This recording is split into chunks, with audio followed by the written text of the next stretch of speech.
सत्संग ऐसी जगह होती है, यहां आने से इंसान को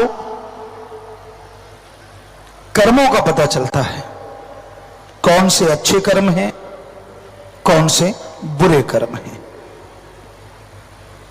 यहां आने से पता चलता है आप अपनी बुरी आदतों को कैसे बदल सकते हो।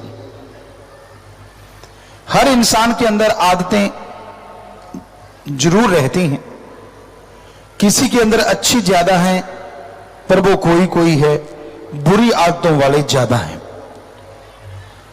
और आदत को बदलना कोई मामूली बात नहीं।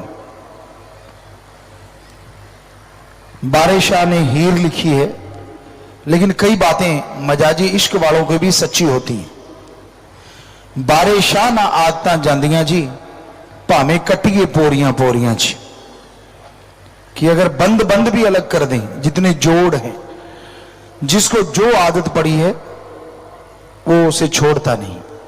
आपने देखा होगा घर में गाय भैंस,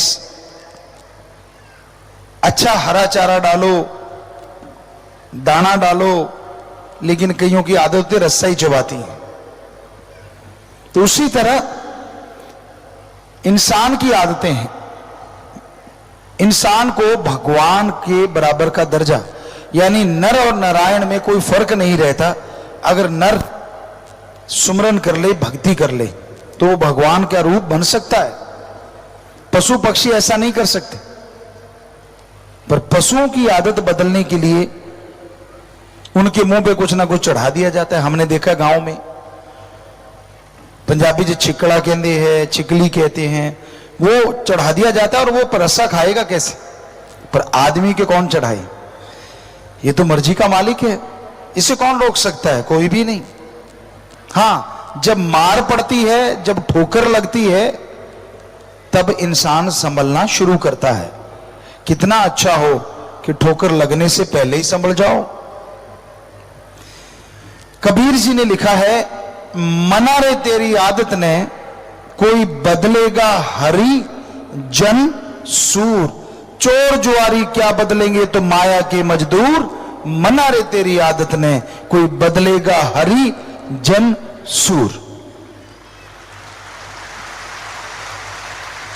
चोर जुआरी एक तो वो होते हैं जो रात को चोरी करते हैं, और एक वो होते हैं जो दिन दिहाड़े लूटते हैं। 10 रुपए का सामान आपको 100 रुपए का देते। आप अगर यार दोस्तों कहते चले यार तेरे को छोड़ देता हूं, 20 रुपए छोड़ देता हूं, आप बड़े खुश होते हो, यार मैं 20 रुपए छुड़वा के लाया हूं, ये नहीं पता 70 में फिर भी ठोक दिया। क्योंकि वो चोर नजर नहीं आते, सफेद पोश, दुकान ये वो काम करने वाले आप दुनियादारी में आम देखते होंगे, लेकिन सिर्फ रात वाले चोर से आप पहरा रखते हैं। तो जो माया के मजदूर, आज दुनिया को हमने देखा है, हाथ भी उसी से मिलाते हैं। कोई बड़ा आदमी, ऊंचा कोई रुतबा हो, कोई नौकरी पेशा हो, या राज पहुंच हो, गांव का पंच सरपंच हो, क्यों हाथ मिलाते हैं? क्योंकि इससे यारी डालेंगे तो कुछ मिलेगा। आज के इंसान में इतनी ज्यादा खुदगर्जी आ गई, स्वार्थीपन आ गया कि ये स्वार्थ के बिना दूसरी कोई बात करना ही नहीं चाहता। बस स्वार्थ, निजी स्वार्थ, भाई भाई का दुश्मन बना बैठा है। सोच के देखो, एक ही मां के गर्भ से पैदा हुए, दोनों के अंदर एक ही मां बाप का खून, ऐसी क्या चीज आ जाती है कि जिसकी वजह से दोनों एक दूसरे को मारने पे तुल जाते हैं? काम वासना, क्रोध, लोभ, मोह, अहंकार, मन माया। या तो पैसे का चक्कर होगा, या औरत, या जमीन जायदाद का चक्कर होगा, या फिर क्रोधवश ऐसा कर बैठते हैं। आम ही सुना होगा, अपने भाई ने भाई को मार दिया। अजी छोड़िए, बेटा बाप को मार देता है ना हैरानी की बात। जब जिनके बच्चे हैं वो दिल पे हाथ रख के देखो, छोटे से को पालते हैं, बड़ा करते हैं, पहले पढ़ाओ जी, बच्चे जाते नहीं पढ़ने, डांटते हैं, प्यार देते हैं, बड़ा करते हैं, और बड़ा होके वो अपने बाप को ही मारता है। ऐसी क्या चीज आ गई? ज्यादातर केसेस में दौलत, रुपया, पैसा। लानत ऐसी औलाद पे और लानत ऐसे खून पे। पर ये कलयुग है, यहां स्वार्थ के बिना इंसान को कुछ भी अच्छा नहीं लगता। खुद की मांग पूरी होती है तो ठीक है, बल्कि कई बच्चे तो ये कह देते हैं अपने मां बाप को, ना पैदा करते, मैंने कौन सा कहा था कि मुझे पैदा करो। वाह, कईयों को लगता है हम ऐसी बात कह के बहुत बड़ा तीर मार लेते हैं, आगे मां बाप बोल नहीं पाते। अरे हकीकत ये है, कोई किसी को नहीं कहता कि मुझे पैदा करो। वो भगवान जब चाहता है तो वो पत्थरों में भी जिंदगी दे देता है। आप तो इंसान की कोख से पैदा हुए हो, एक मां की कोख से पैदा हुए हो। मां बाप की क्या ताकत। बहुत लोग हैं जो बेऔलाद घूमते हैं, तड़फते हैं हमारे बच्चा हो जाए, वो भी स्त्री और पुरुष होते हैं, पर ईश्वर की मर्जी नहीं तो नहीं होता बच्चा, चाहे यहां मर्जी घूमते फिरें। और आप झट से कह देते हो मुझे पैदा क्यों किया। लानत ऐसे नौजवानों पे। उन्होंने तो कभी अपने बाप से नहीं पूछा कि हमें पैदा क्यों किया। हैरानी है ऐसी बात कहने पे। अपने मां बाप की इज्जत नहीं करते, आप किसकी करोगे। अरे वो मां, सर्दी का मौसम जरा याद कीजिए, आप पेशाब कर देते थे बिस्तर में और वो बेचारी उठती थी, आपको अपनी सूखी जगह पे लिटाती थी और खुद गिल्ली जगह लेट जाती थी, और आप उसे मारते हो। लानत से नौजवानों पे।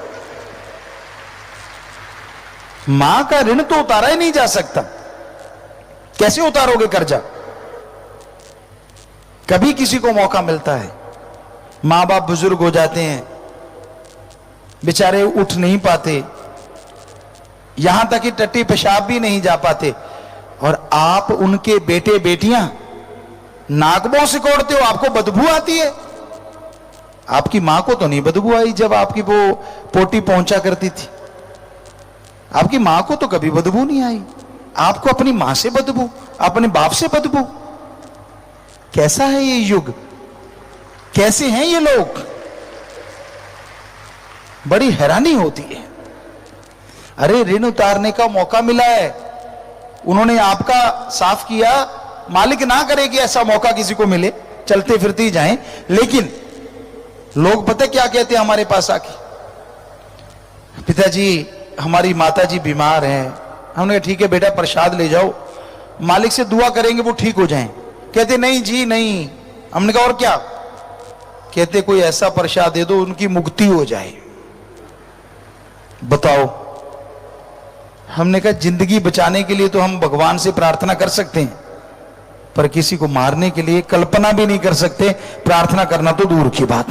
कैसे है ना आज के टाइम, मुक्ति मां बाप की नहीं खुद की मुक्ति चाहते हैं, क्योंकि संभालना पड़ रहा है। कई किसी जगह पे हमने गांव में देखा, बुजुर्गों को हरा चारा जहां पशुओं का होता है ना, वहां चारपाई डाल देते हैं, बेचारा वहीं बोलता रहता है, अकेला रह जाता है। क्यों। कहते हमारे बीच में बड़बड़ करता है। अरे फिर क्या हो गया यार, जन्मदाता है आपका, आपको जन्म दिया है, अपने खून से सींचा है आपको, आपने पल में उनको एक जगह अलग ही डाल दिया। कभी अकेले खुद रह के देखो, ऐसे रूम में अकेले जिंदगी बिता के देखो, आपको पता चलेगा आप कितना जुल्म कर रहे हो अपने मां बाप पे। बहुत पहले की एक बात, एक उदाहरण आपको देना चाहते हैं। एक बुजुर्ग बेचारी ऐसी हो गई, चारपाई पे ही टट्टी पेशाब करने लगी, तो बहू कहने लगी कि भी इसको दफा करो। बेटा कहता नहीं मेरी मां है। समय गुजरा, आखिर बेचारी बहुत लाचार हो गई मां उनकी। तो बहू कहने लगी भाई या तो मैं नहीं रहूंगी या इसको कुछ करो। कहता क्या करूं? छोटा सा बेटा उनका 5-1 साल का, उन्होंने सोचा ये तो छोटा सा है, उसी के सामने बोलने लगी ऐसे करो, कब्रिस्तान जाओ, गड्ढा खोद दो और इसको मरणसन तो है ही, हल्का सा गला दबाएंगे और वहीं दबा के वापिस आ जाएंगे। वो कहने लगा ठीक है। तो दिन का समय था, कब्रिस्तान में वो जाने लगा तो बेटा कहने लगा मैं भी चलूंगा। कहने लगा नहीं नहीं बेटा तू क्या करेगा? कहते नहीं अब्बा मैं भी चलूंगा।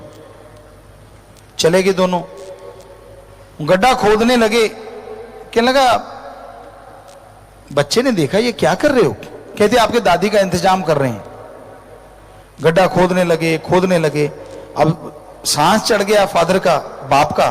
तो उसका छोटा सा बेटा 5 साल का, उसने फावड़ा उठा के ऐसे ऐसे करने लगा। बाप कहने लगा तू क्या कर रहा है? कहने लगा अब्बा आप क्या कर रहे हो? कहने लगा मैं तो कब्र खोद रहा हूं, तेरी दादी मां को दफनाऊंगा। बच्चा मासूमियत से कहने लगा अब्बा मैं भी गड्ढा खोद रहा हूं। कहता तू क्यों खोद रहा है? कहता मैं आपको दफनाऊंगा, आपका भी तो टाइम आएगा, जैसे तू दादी मां को दफना रहा है मैं भी तुझे दफना दूंगा।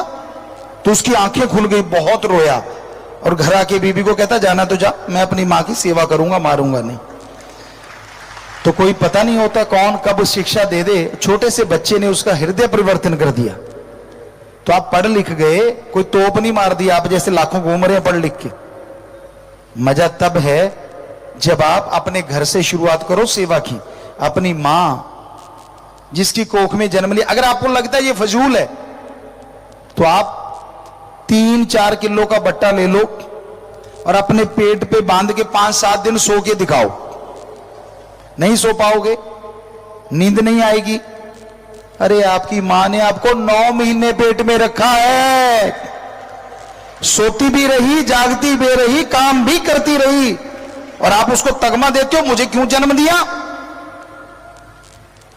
ऐसा कभी नहीं करना चाहिए, ऐसा कभी नहीं बोलना चाहिए। सेवा करो जितनी हो सकती है मां बाप की। अगर आपके मां बाप गलत रास्ते पे जाते हैं समझाने की कोशिश करो, फिर भी नहीं समझते लड़ो ना, तकरार ना करो। एक कहावत है राड़ से बाड़च, अलग हो जाइए, पर फिर भी मां बाप की निंदा ना करो, क्योंकि मां बाप की निंदा करते हो तो उनका खून आप में है। अगर वो गंदे हैं तो आप अच्छे कैसे हो सकते हो? पर मां बाप को भी तो चाहिए ना कि वो बच्चों का सत्कार करें। जो भी यहां बुजुर्ग हैं जिनके बच्चे हैं, वो अपने बेटों से, अपनी बेटियों से एक सहेली, एक दोस्त की तरह भी आप रिश्ता रखो, ताकि कहीं भी वो जाते हैं हर बात आपको बेझिझक बता सके। होता क्या है, आप इतना डरा देते हो अपनी बेटी को, बेटे को, कि वो आपसे बात नहीं कर पाते, और उनके साथ कुछ गलत हो रहा होता है स्कूल में, कॉलेज में, कहीं भी, तो वो आपको बताएंगे नहीं, क्योंकि उनको पता अगर बताएंगे तो पिटाई होगी। और दूसरी तरफ अगर एक सच्चे दोस्त की तरह आप रहते हैं तो वो आके बताएगा, आपका बेटा, आपकी बेटी, मम्मा पापा मेरे साथ ऐसा हो रहा है, मुझे ये कर रहे हैं। तो आप समय रहते अपने बच्चे का लाइफ बचा सकते हो, जिंदगी बचा सकते हो। तो माँ बाप ही नहीं, एक सही दोस्त की तरह उनको गाइड भी करो, ताकि बच्चा आपसे डिस्कशन कर सके, आपसे बात कर सके। आप उनके राक्षस मत बनो, उनके लिए भूत मत बनो। गांव में तो ऐसा ही होता है, शहरों में भी होता है, पर गांव में ज्यादा देखा। मां बाप के सामने बच्चा बोल ही नहीं सकता, गिग्गी बज जाती है, इसलिए शायद वो बागी हो जाता, बड़ा होके बेइज्जती करता है। तो सत्कार करो और सत्कार करवाओ, बुजुर्गों का फर्ज है।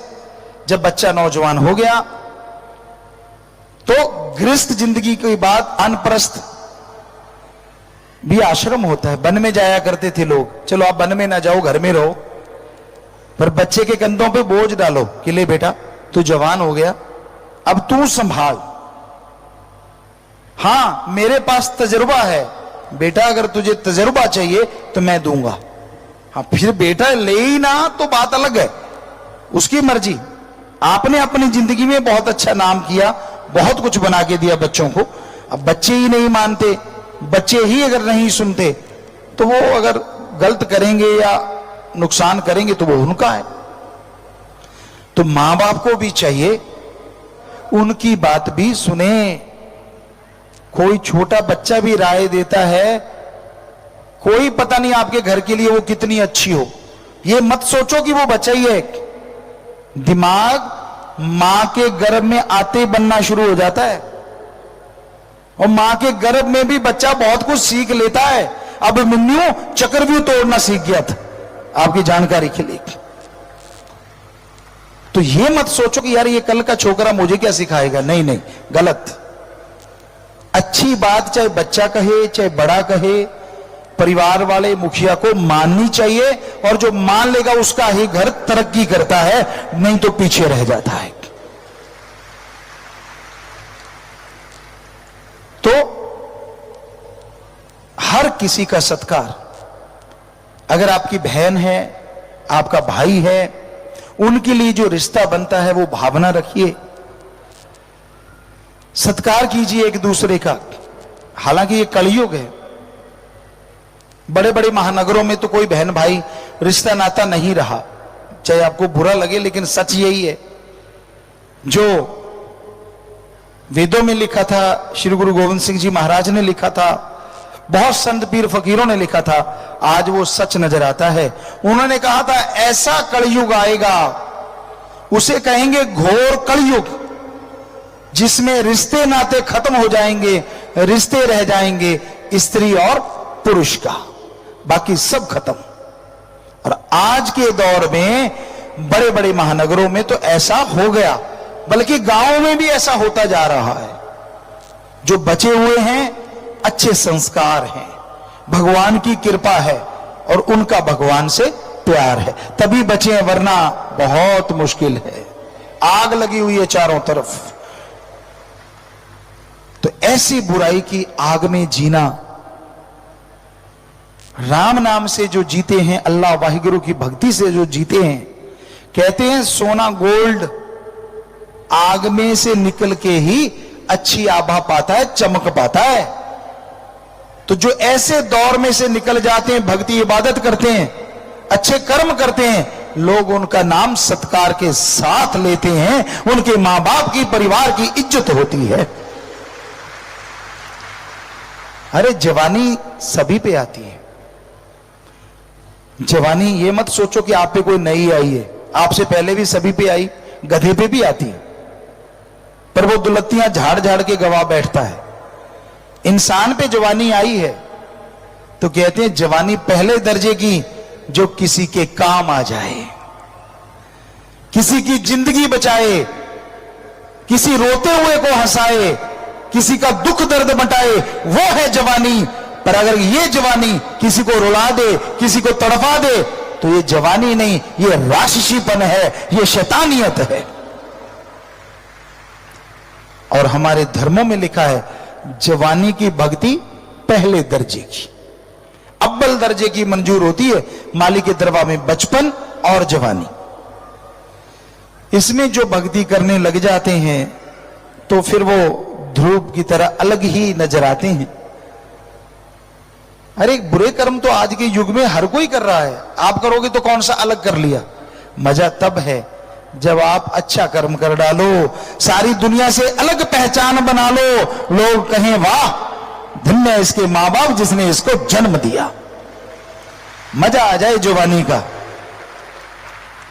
जीना तो सबने है, पशु भी जीते हैं, आप तुलना करके देखो, खाता पीता इंसान है, खाते पशु भी हैं। इंसान जब मर्जी खा लेता है, पशु को जब मिलता है तब खा लेता है। बच्चे इंसान के होते हैं, बच्चे पशु के होते हैं। घर इंसान बनाता है, पशु भी कोई ना कोई जगह ढूंढ लेता है रहने के लिए। बल्कि पशु कई मामलों में आगे है, पशु का मल मूत्र पेशाब हड्डियां चमड़ा सब काम में आता है, और आदमी का मलमूत्र संभालने के लाले पड़े हुए हैं। इतना संभालें तो संभालें कैसे? हड्डियां भी संभालने जाते टैक्स और लगता है, वो कहते टैक्स दे पहले, और जलाने पे लकड़ियां अलग से। तो इस मामले में तो पशु आगे है काफी, क्योंकि वो जीते जी भी काम आता है और मरने के बाद भी हड्डियां, चमड़ा, सब कुछ काम में। और इंसान कहता नहीं मैं ही सर्वश्रेष्ठ। वाकई इंसान सर्वश्रेष्ठ है अगर वो इंसानों वाले काम करे।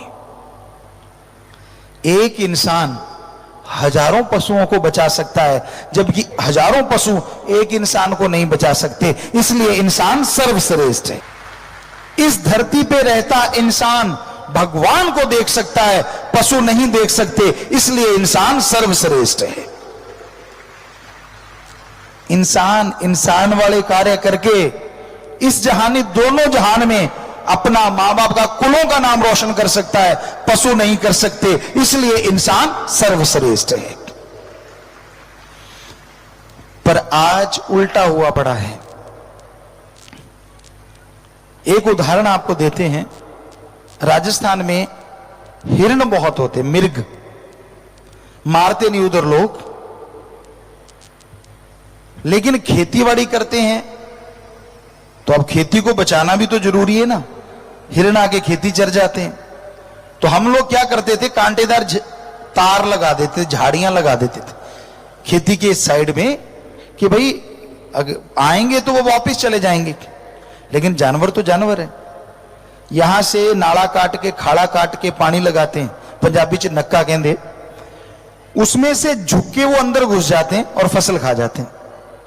तो एक बार क्या हुआ, हम लोगों ने देखा कुछ हिरण मेरे घूम रहे हैं, तो जैसे हम लोग आए वो भागे डर के, तार के ऊपर से छलांग लगा गए, लेकिन एक के चोट लग गई। चोट लगी तो खून बहने लगा। बड़े बड़े टीले थे राजस्थान में, तो हमने देखा क्या होगा, वो भाग गए।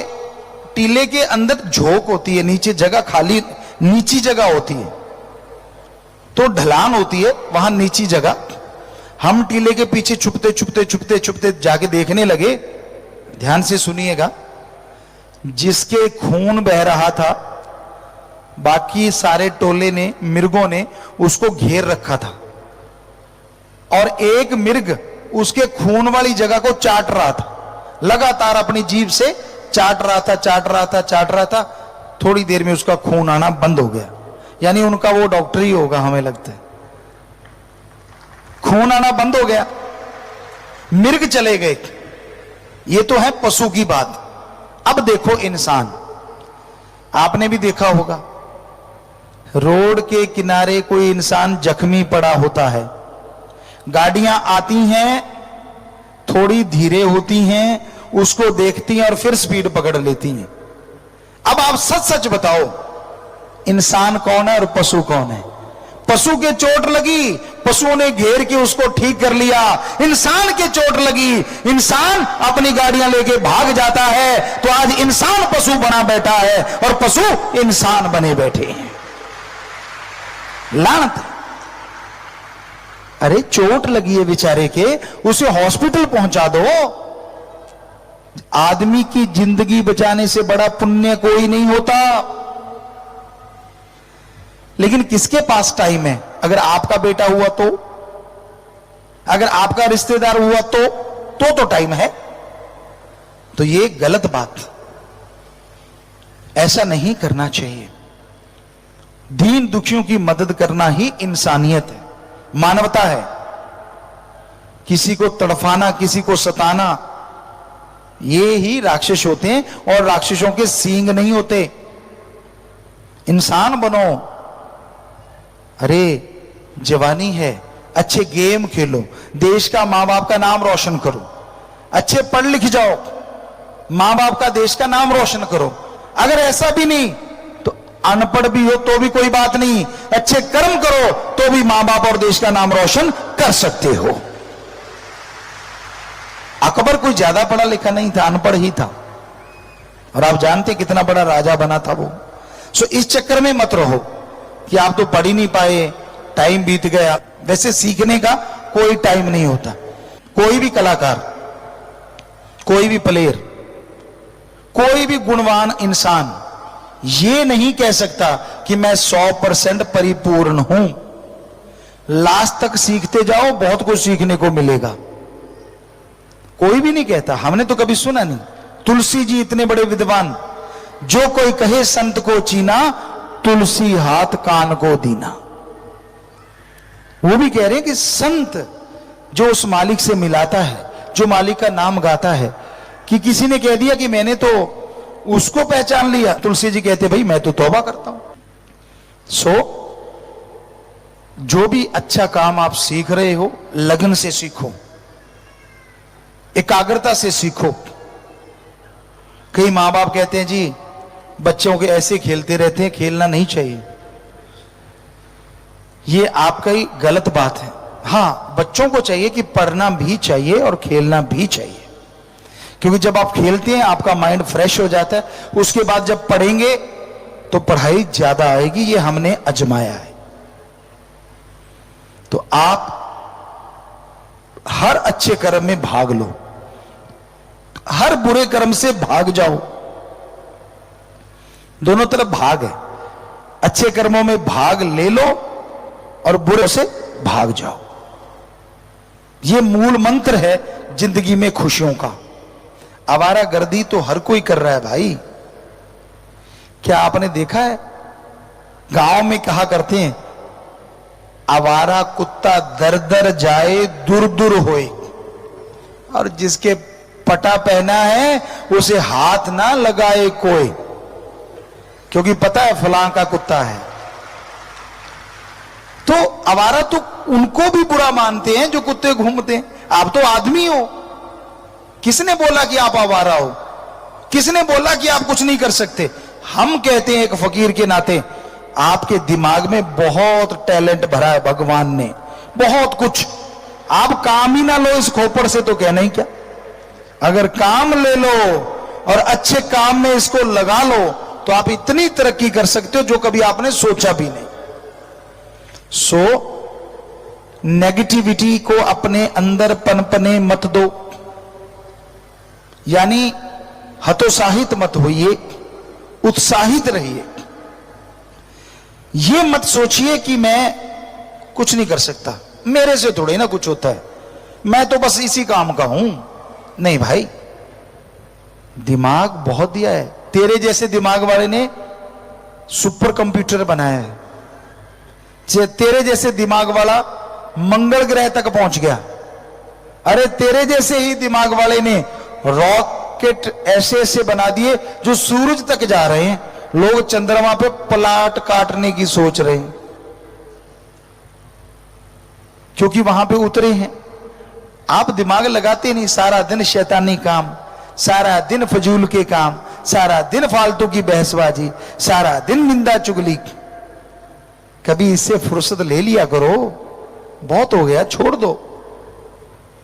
कितनी बार आपने चुगली करी होगी, पर अपनी बुराइयां अगर नहीं देखते तो दूसरों की बुराइयां देख के मजा क्यों लेते हो?